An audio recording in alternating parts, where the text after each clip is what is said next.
Classic case है जहां आदमी धर्म की आड़ में औरत पर अत्याचार करता है। राजेश उर्फ असलम, इसने अपने हिंदू धर्म को छोड़ा और इस्लाम धर्म अपनाया ताकि वो दूसरी शादी कर सके। सिर्फ अपने निजी स्वार्थ के लिए रजनी से शादीशुदा होते हुए भी इसने अपना धर्म परिवर्तन करके इसने प्रिया उर्फ फरीदा से शादी की।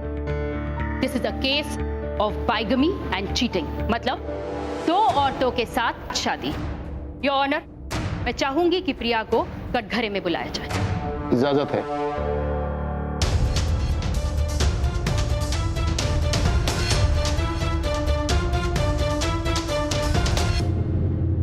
योर ऑनर, मैं और राजेश एक कॉमन फ्रेंड के जरिए मिले थे। धीरे धीरे हमारी मुलाकातें बढ़ती गई और हम करीब आ गए थे।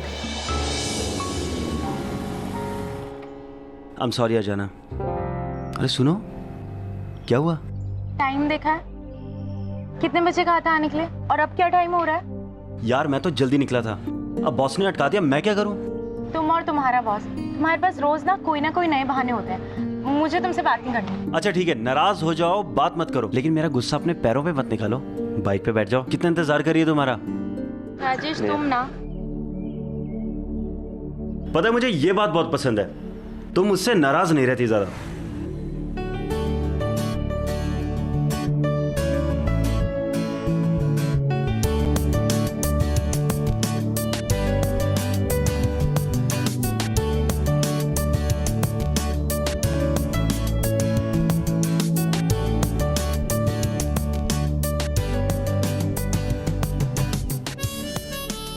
राजेश, मेरे घर में ना शादी की बातें चल रही हैं। देखो, जल्दी हमें कुछ करना होगा। राजेश, क्या हुआ? प्रिया, मैं तुम्हें कुछ बताना चाहता था। हाँ राजेश, बताओ ना, क्या हुआ? प्रिया, मेरी शादी हो चुकी है।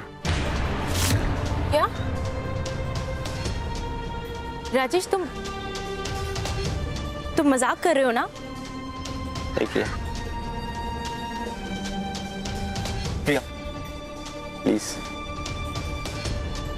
प्लीज एक बार मेरी बात सुन लो। प्रिया, ये शादी मेरी मर्जी से नहीं हुई। मेरे घर वालों ने बचपन में रिश्ता तय कर दिया था और अपने घर वालों के प्रेशर में आके मुझे शादी करनी पड़ी। प्रिया, मैंने उसे ढंग से देखा तक नहीं है। मैं जब से बॉम्बे आया हूँ हार्डली 2 या 3 बार ही गाँव गया हूँ। मैं उसे डाइवोर्स देना चाहता हूँ प्रिया। मैं अपनी जिंदगी तुम्हारे साथ देखता हूँ, प्लीज। राजेश, तुम क्या कह रहे हो? मुझे कुछ समझ में नहीं आ रहा। प्रिया, मैं तुम्हारे बिना नहीं जी सकता हूँ। तुम जान हो मेरी, तुम्हारे बिना मैं इमेजिन भी नहीं कर सकता अपनी जिंदगी। राजेश, हम क्या करेंगे? इन सबका क्या सॉल्यूशन है? इसका सॉल्यूशन है प्रिया, हम इस्लाम अपनाएंगे, हम कन्वर्ट हो जाएंगे। प्रिया,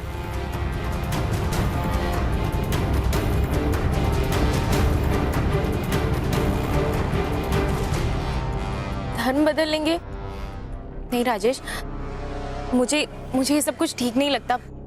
मैं इन सब में नहीं पढ़ना चाहती। देखो प्रिया, सिर्फ धर्म बदलना है, उसे अपनाना नहीं है। तुम अपनी जिंदगी वैसे जियो जैसे तुम जी रही हो। सिर्फ 3-4 कागजों पे दस्तखत करने और तुम बस। उसके बाद हमें कोई जुदा नहीं कर सकता। देखो प्रिया, ये सिर्फ एक नाटक है शादी करने के लिए। हम अपने लिए कर रहे हैं ना, कुछ गलत थोड़ी कर रहे हैं हम इसमें, है ना प्रिया? हाँ, अगर तुम कहते हो तो।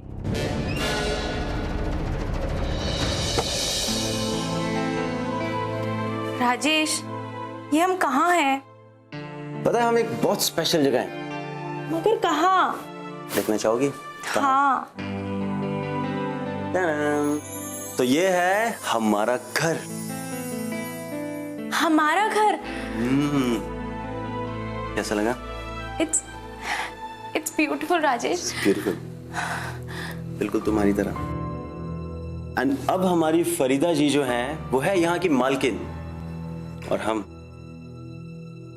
हैं आपके मुलाजिम। राजेश,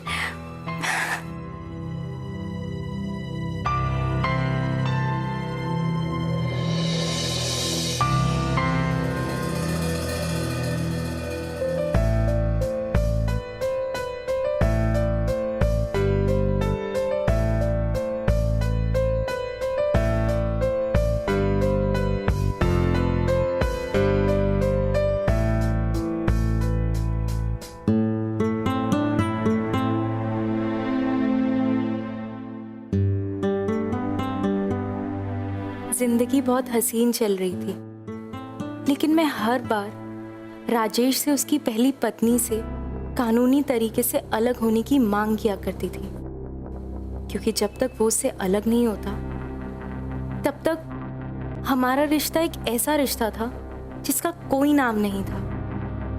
बहुत अजीब लगता था अपने आप को फरीदा और उसे असलम बुलाते हुए। मैंने तुम्हें कई बार समझाया, डाइवोर्स के मामले हैं, इनमें वक्त लगता है तो लगता है, मेरे हाथ में थोड़ी कुछ है। बोला मैं कर रहा हूँ, थोड़ा वक्त दे दो।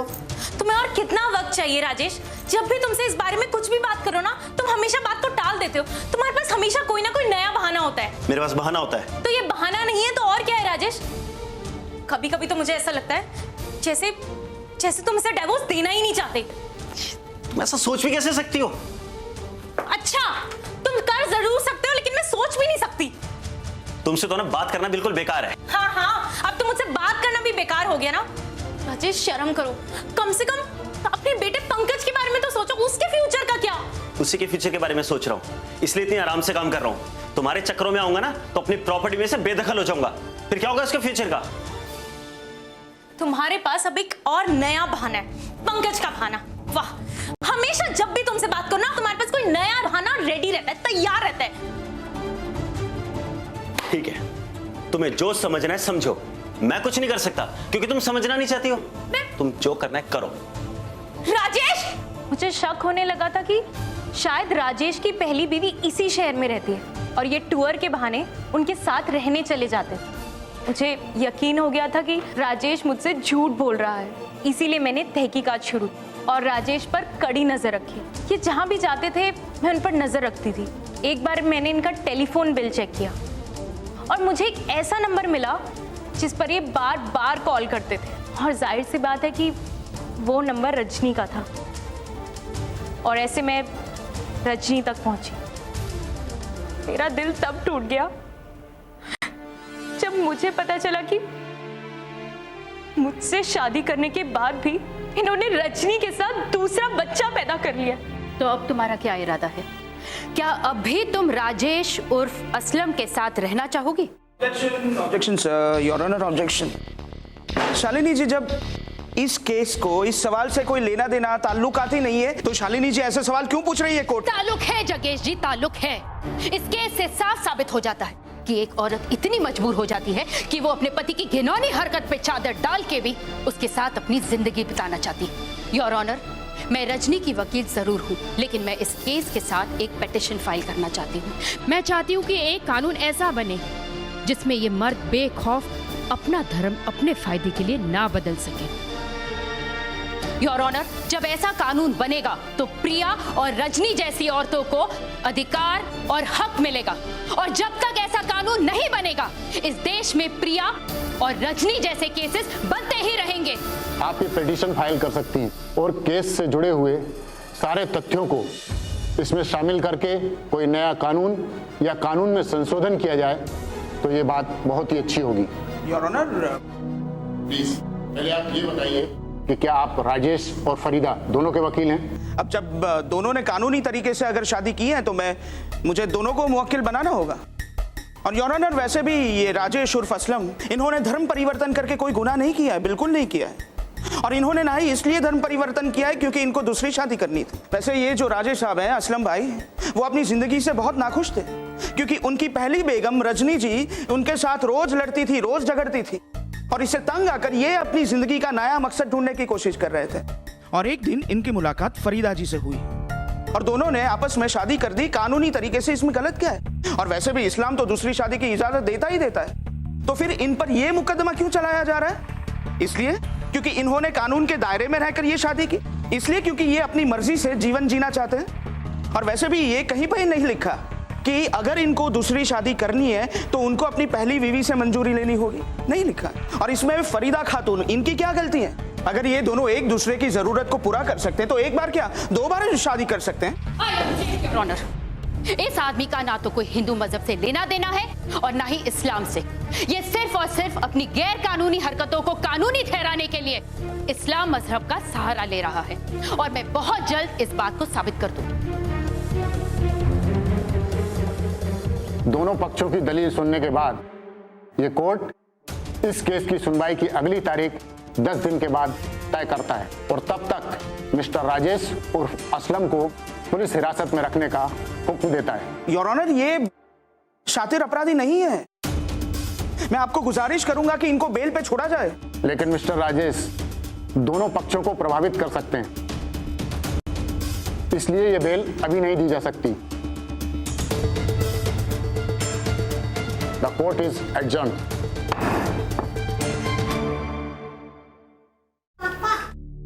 देखो, आप लोगों को जो भी बात करनी है अभी कर लो, बाद में मामला निपटाने का मौका नहीं मिलेगा। देखो, बात को और मत बढ़ाओ, मान जाओ। देखो मुझे माफ कर दो। मैं खुश ही नहीं था। दरअसल मुझे पता ही नहीं था कि मुझे चाहिए क्या। अब मैं खुश हूं।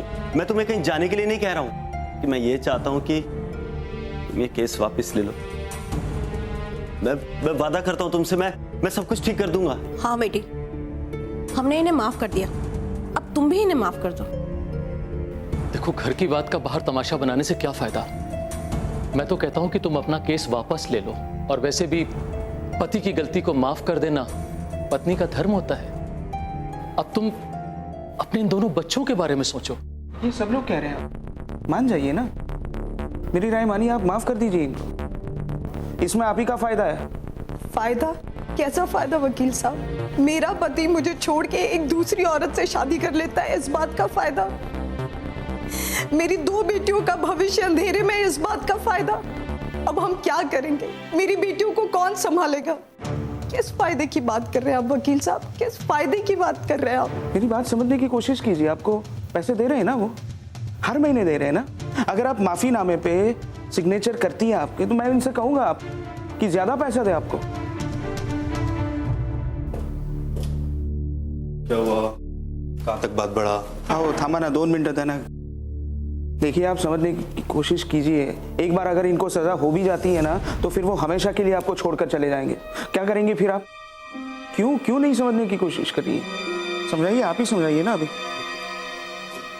मुझे क्यों किसी ने नहीं बताया कि डिफेंस के लॉयर मेरे मुवक्किल के साथ बात करना चाहते हैं? देखिए इंस्पेक्टर, अगर आपने ऐसा कोई भी कारनामा करने की कोशिश की तो मैं रिपोर्ट कर दूंगी।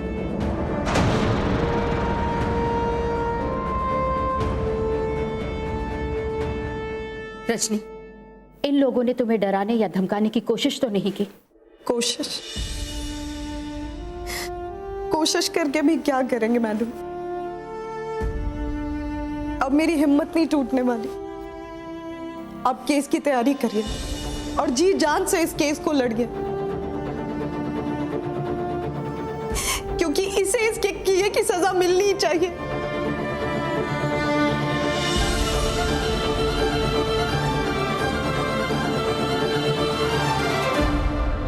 ऑर्डर।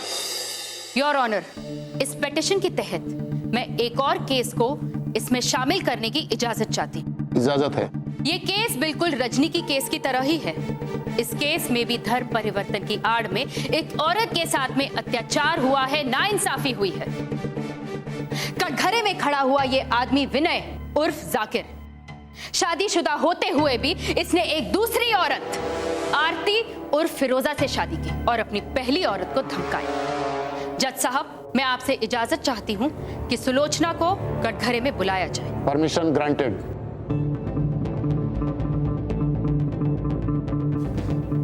सुलोचना, जज साहब को बताओ कि तुम्हारे साथ क्या हुआ है। मैं एक छोटे से गांव में रहने वाली लड़की हूँ। मुझे लगा कि मेरा सपना पूरा हो गया जब विनय मुझे मिले। विनय से मुझे ये बोलकर मिलाया गया था कि इसकी मुंबई में खुद की एक खोली है और खुद का एक धंधा है। शुरुआत में मैं बहुत खुश थी। शादी के बाद हम मुंबई आ गए और फिर मैं अपना संसार संभालने लगी। 3 महीने पहले की बात है, जब शाम को ये घर पे आए तो इसके साथ एक लड़की थी। अरे वीनू, आलस तो। ये कौन है? रिश्तेदार है कोई? गांव से आई है? हाँ, कुछ ऐसा ही समझ ले। अच्छा सुन, आज से ही हम लोगों के साथ ही रहेगी, इसका ठीक से ध्यान रखना, इज्जत से। अच्छा सुन ना, देख मैंने सब तेरी पसंद की चीजें बनाई हैं। अगर तू उबी का है, जा हाथ मुंह धो ले। अच्छा हुआ खाने के टाइम पे ही आई है। जा, एक गिलास दे तो जरा। हाँ, एक दिन मैंने इन दोनों को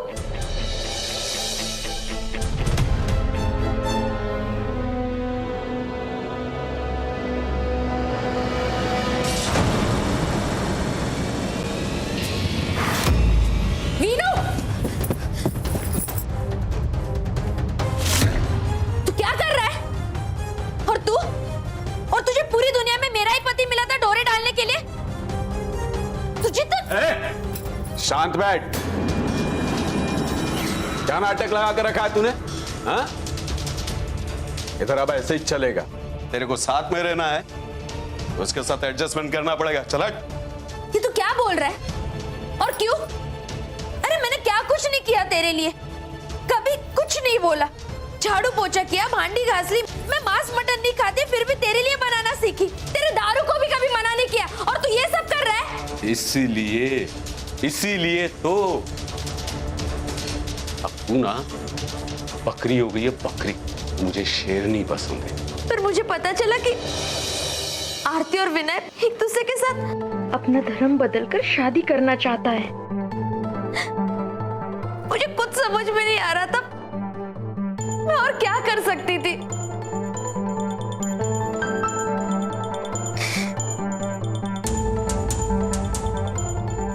मिस्टर विनय उर्फ जाकिर, मैं तुमसे एक बात पूछना चाहती हूँ कि अगर यही काम तुम्हारी पत्नी सुलोचना ने किया होता तो तुम क्या करते? मेरा कहने का मतलब यह है कि अगर सुलोचना ने अपना धर्म परिवर्तन करके दूसरी शादी करके तुम्हें छोड़ दिया होता तब तुम क्या करते? उसकी मर्जी, उसको जिसके साथ शादी करना हो करे। ये वो औरत नहीं है जिसको शादी कर कर मैं गांव से लेकर आया, शहर आकर शानी हो गई है। योर ऑनर, इससे सिर्फ एक बात साबित होती है कि इस तरह जुर्म करने वाले लोगों के जहन में पश्चाताप की कोई संभावना होती ही नहीं, क्योंकि उन्हें ऐसा लगता है कि उन्होंने कुछ गलत किया ही नहीं। उन्हें ऐसा लगता है कि ऐसा करना इनका जन्मसिद्ध अधिकार है। ये लोग ऐसा बेखौफ अपराध करते चले जाते हैं जिसमें कानून में कोई संशोधन नहीं है, जिसे अपनाकर औरत अपने हक के लिए लड़ सके। योर ऑनर, मैं आज अपने पूरे लीगल सिस्टम से यह पूछना चाहती हूं कि हमारे कानून में यह एक लॉ क्यों नहीं है जहां ऐसे अपराधी, ऐसे लोगों को कड़ी से कड़ी सजा दी जा सके। जज साहब, मैं रजनी और सुलोचना की ओर से ऐसा पिटीशन फाइल करना चाहती हूं जिसमें ऐसा कानून बन सके।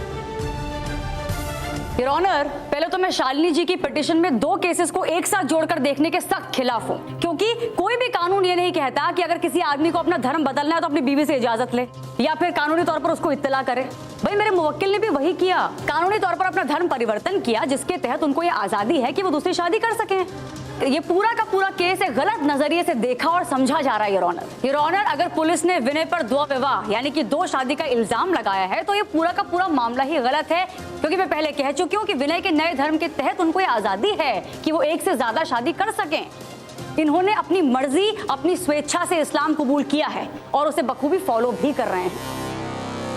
योर ऑनर, मैं विनय और जाकिर से कुछ सवाल पूछने की इजाजत चाहती हूँ। Permission granted. मिस्टर विनय जी उर्फ जाकिर, आपने इस्लाम धर्म अपनाया है और आप उसे फॉलो भी करने हैं, तो आपको कलमा भी आता होगा। जी क्या?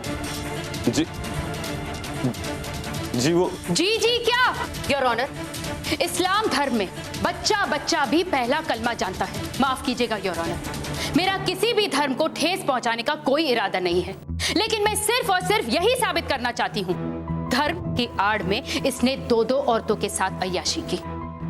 योर ऑनर, इन दोनों ही केसेस में राजेश और विनय ने अपना धर्म परिवर्तन करके इस्लाम का सहारा लिया ताकि इन पर कोई कानूनी कार्रवाई नहीं की जाए। राजेश ने कभी ये नहीं सोचा कि रजनी का भविष्य कैसा होगा, उसे कौन संभालेगा।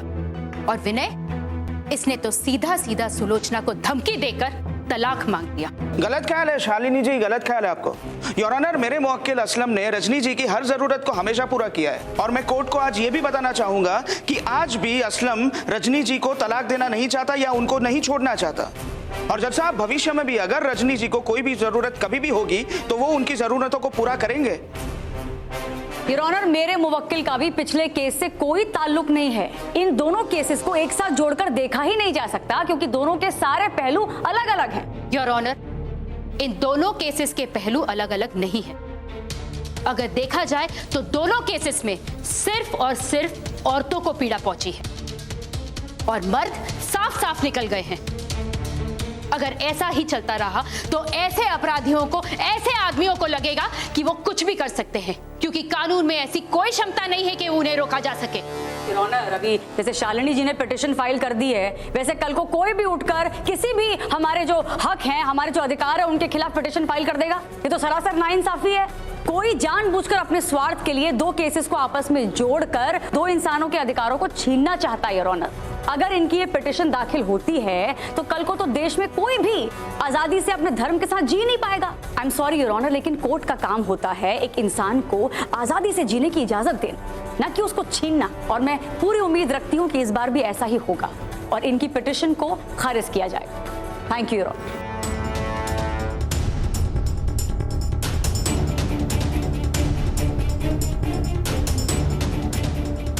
दोनों पक्षों की दलील सुनने के बाद ये साबित होता है कि दोनों ही पक्षों के हक की लड़ाई बिल्कुल जायज है, लेकिन इसमें किसका हित ज्यादा जरूरी है ये समझना अभी मुश्किल है। लेकिन हाँ, पहली औरत के हक और हितों के लिए कोई कानून नहीं है और ऐसा भी कोई कानून नहीं है जिसमें धर्म परिवर्तन से पहले उसकी राय या मंजूरी ली जाए। इसलिए मैं पिटीशन दाखिल करने की इजाजत देता हूं। मैं इन दोनों केसेस को एक साथ में सुनूंगा और दोनों पक्षों को सुनने के बाद ही अपना कोई फैसला सुनाऊंगा और तब तक ये कोर्ट दोनों आरोपियों को पुलिस हिरासत में रखने का आदेश देती है। The court is adjourned. Case के कुछ पहलू हमने एस्टैब्लिश कर लिए हैं, लेकिन सभी पहलुओं के ऊपर हमें यह साबित करना होगा कि ऐसे केसेस में औरतों पर क्या बीतती है, जो पीड़ा उन्हें सहनी पड़ती है, जो दर्द उन्हें होता है। उस दर्द का एहसास हमें कोर्ट को कराना होगा, तभी जाकर के कानून के संशोधन में बदलाव आएंगे। लेकिन तुम टेंशन मत लो, मैं ये सब साबित कर दूंगी। पहले ये बताओ कि तुम कैसी हो। मैडम। आओ सुलोचना।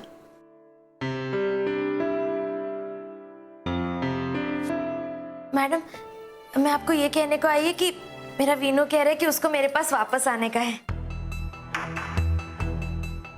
तुम्हारा पति वापस आना चाहता है और वो दूसरी औरत? उसका मेरे को नहीं पता, वो भाड़ में जाए, मुझे उससे क्या।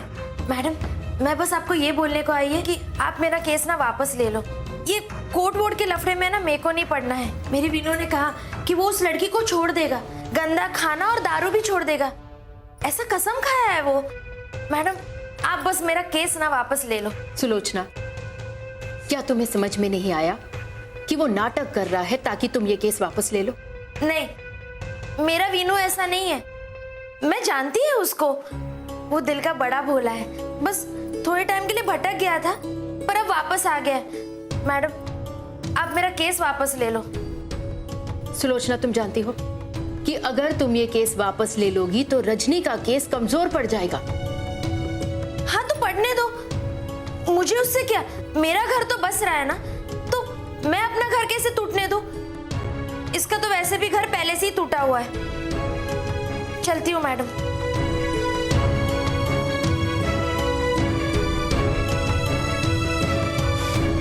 औरत ही औरत की सबसे बड़ी दुश्मन होती है।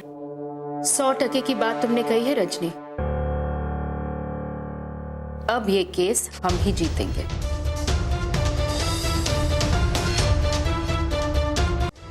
योर ऑनर, पेटिशन के हिसाब से मैं अपने तीसरे केस के दोनों मुवक्किल को बुलाना चाहूंगी।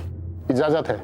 योर ऑनर, मैं ये भी दरख्वास्त करना चाहती हूँ कि सुलोचना का नाम इस पिटीशन से निकाल दिया जाए और उसके बदले तरला और आलिया का नाम इस पिटीशन में जोड़ दिया जाए। सुलोचना कुछ निजी वजह से ये केस नहीं लड़ना चाहती। शालिनी जी क्या कह रही है आप? सुलोचना जी ने कोई निजी मामले की वजह से ये केस वापस नहीं लिया, क्योंकि सर उनको खुद को पता है कि उनका तो कोई केस ही नहीं बनता। और मेरी कोर्ट से ये गुजारिश है कि इस पिटीशन को जल्द से जल्द खारिज कर दें, ताकि कोर्ट का जो समय है वो नष्ट ना हो, है ना? अगर सुलोचना ये केस नहीं लड़ना चाहती तो मेरा कोई हक नहीं बनता कि मैं उससे कोई जबरदस्ती करूं। लेकिन यस योर ऑनर, मैं इतनी कोशिश, इतनी दरख्वास्त जरूर कर सकती हूं कि इस पिटीशन के साथ एक और केस जुड़े, जिस केस के जिम्मेदार है मिस्टर श्याम उर्फ मिस्टर वसीम, जिन्होंने भी अपना धर्म परिवर्तन करके 10 साल अपनी पहली बीवी से छुपा करके रखा कि इन्होंने एक दूसरी शादी की है। शालिनी जी बहुत हंसा रही हैं आप। अरे उन दो औरतों जिन्होंने अपील की है, उनके केस को इस पिटीशन से कैसे जोड़ सकती हैं आप? क्योंकि वो दोनों औरतें खुद केस को अपोज कर रही हैं, यानी कि एक दूसरे के खिलाफ केस लड़ रही है। तो फिर कैसे कैसे जुड़ सकती है इस पिटीशन के साथ वो केस? एग्जैक्टली मिस्टर जगेश जी, मैं भी यही कहने की कोशिश कर रही हूँ, यही साबित करने की कोशिश कर रही हूँ कि ये दोनों विरोधी पार्टीज नहीं हैं।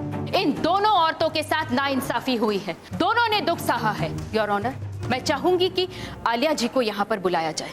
इजाजत है।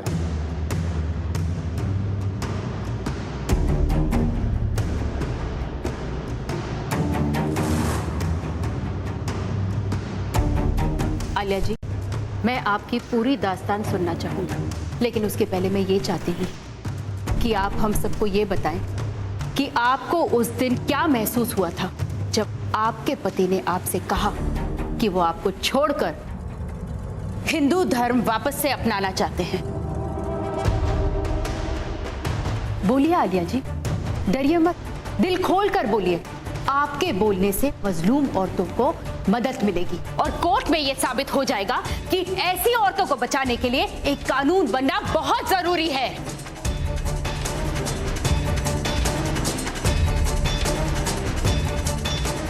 जज साहब, हम धर्म से ही मुसलमान हैं। इनसे हमारा निकाह 10 साल पहले हुआ था। हमसे निकाह करने के वास्ते इन्होंने इस्लाम कबूल किया था। वसीम और मैं बहुत खुश थे। वो बम्बई में अपनी पत्नी के साथ 1 हफ्ता रहते और हमारे साथ रहने के लिए 1 हफ्ते के लिए पुणे आ जाते। मुझे नहीं पता था कि उनकी पहली पत्नी को हमारे बारे में पता चल जाएगा।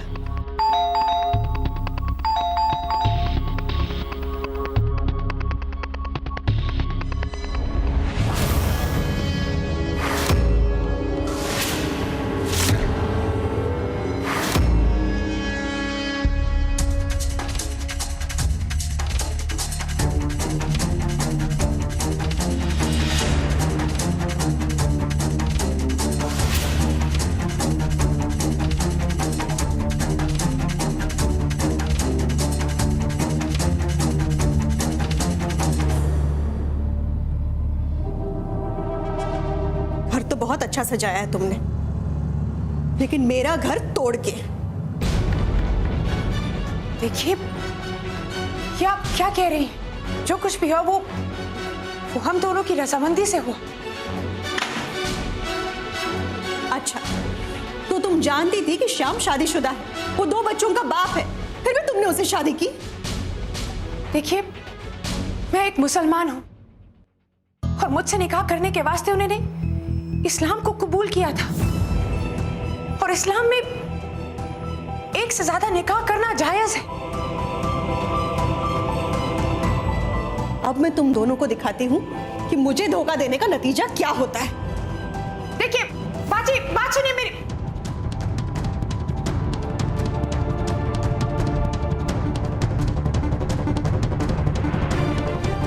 अम्मी, क्या हुआ? ये आंटी कौन थी? मुझे ये नहीं पता था कि तरला को पता चलने के बाद क्या होगा। हेलो हेलो वसीम, तरला को हमारे बारे में सब कुछ पता चल गया। क्या? कैसे? पता नहीं, वो यहाँ आई थी अभी अभी।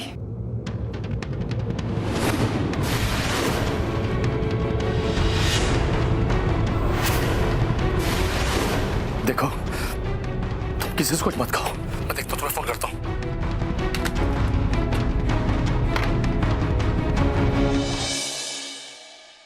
Welcome back mister Wasim.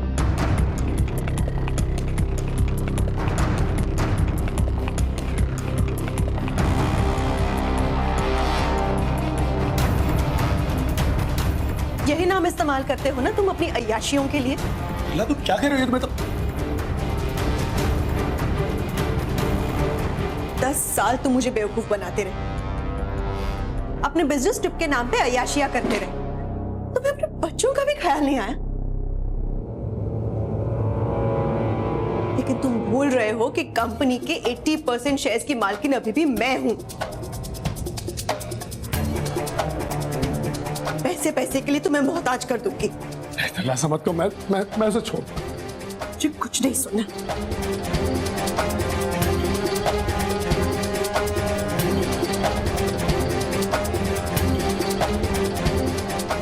रोज का गुजारा करने के लिए भी मेरे पास पैसे नहीं बचे थे। 1 हफ्ते से इनका फोन ट्राई कर रही थी लेकिन उठा नहीं रहे थे।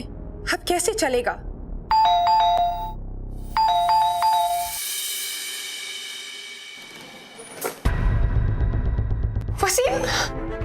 वसीम कहाँ थे आप? कितने दिन से आपका फोन ट्राई कर रही, फोन भी नहीं लग रहा है। अरे अब मेरी बात तो सुनिए। सब कुछ ठीक तो है ना? आपकी बात हुई ना तरला से? क्या कहा उसने? मैं तुम्हें छोड़ रहा हूं।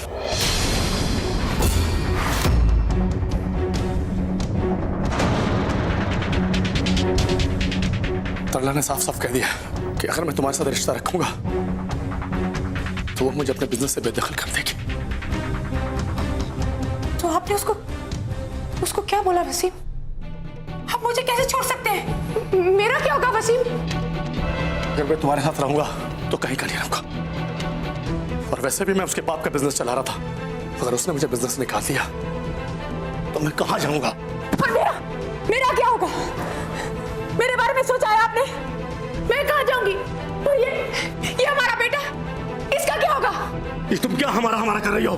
पहले मेरी सोचो। ये लो एफिडेविट। मैं फिर से हिंदू बन गया हूं और अब मुझसे कोई भी खर्च मैं किसी चीज की उम्मीद मत रखना। चलता हूं मैं। वसीम मेरी बात तो सुनिए। वसीम! मम्मी अप्पू कहाँ गए?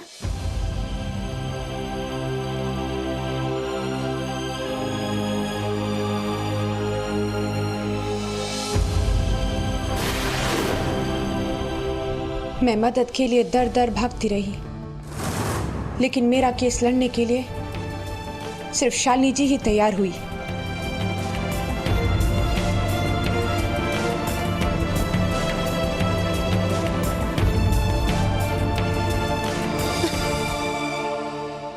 आलिया जी के केस का पहलू यही है कि ऐसे केसेस में औरतों को ही सब कुछ झेलना पड़ता है, चाहे वो किसी भी मजहब की हो या किसी भी धर्म की हो।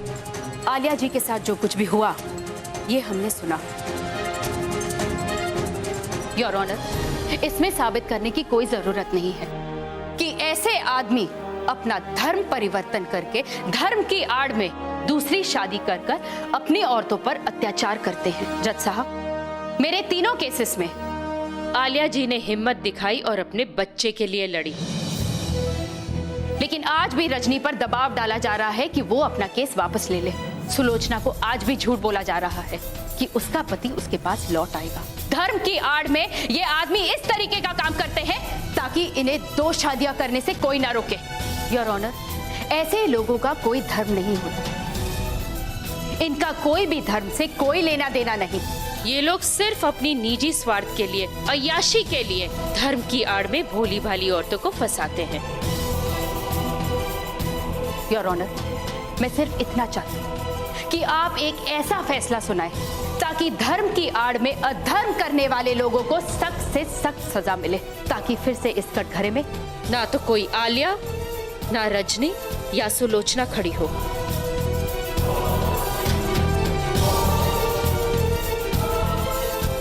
कोर्ट ने राजेश, विजय और श्याम को आईपीसी की धारा 494 बाइगैमी एक्ट के तहत दोषी पाते हुए उन्हें 7 साल की कड़ी सजा सुनाई।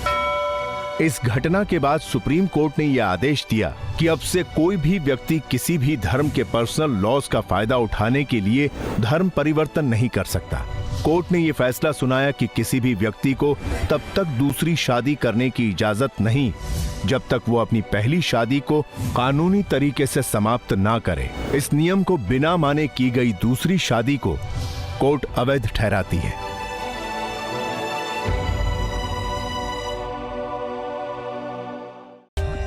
For more updates, subscribe to our channel, click the show links and enjoy watching the videos.